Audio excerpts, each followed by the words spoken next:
Hi, my name is Stephen Moyes, and I am the REO Closing Coordinator here at the William Bustos Group. Congratulations, your buyer has just been awarded a bid for a HUD contract. Now what do?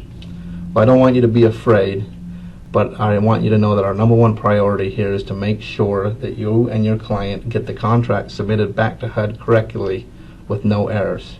So I'm going to go over some of the top 10 mistakes that are common when submitting contracts back to HUD, to their contract review department. So here they are in no particular order. Number 1, line 12 buyer forgets to initial. Line 12 falls about the middle of the page, starts with the verbiage, purchase or refuse, and is 3 lines long. The buyer must initial after it. Number 2, name on contract does not match the name on the bid. This is very important.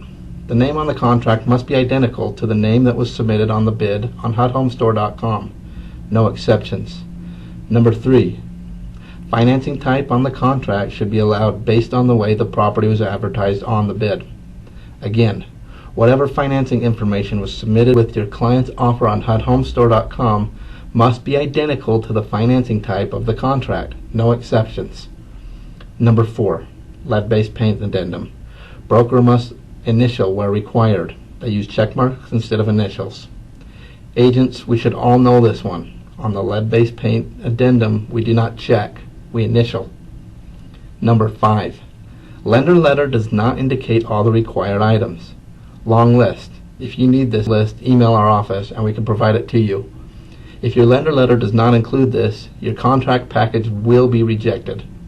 Loan type, loan amount, sales price, credit verified, signature of loan officer or name, title and contact information.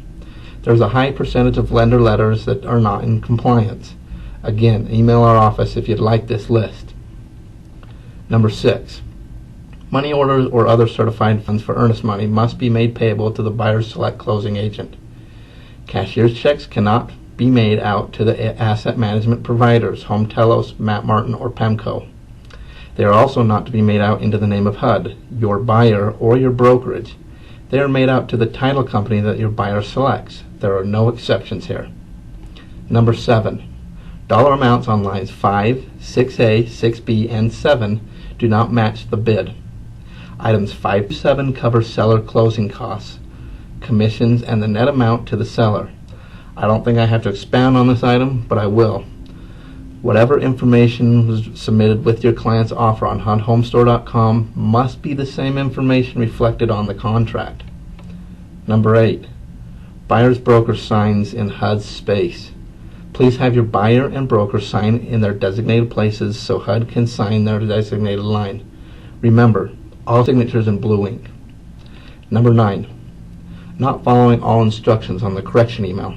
Second revisions are coming in with new errors because they did not compare the original contract. If you receive an email asking for revisions, please compare it to your original contract because agents are submitting them with new errors. Number 10, buyer's select closing agent contract addendum. The buyer's select closing agent is referring to the title company that your buyer chooses and will also be the title company the seller will close their side of the transaction as well. Be sure that the buyer's select closing agent is registered with HUD. They will also need to complete their portion of this addendum that applies to them, including their signature if it is required. Okay, that should be it. Feel free to contact our office with any questions.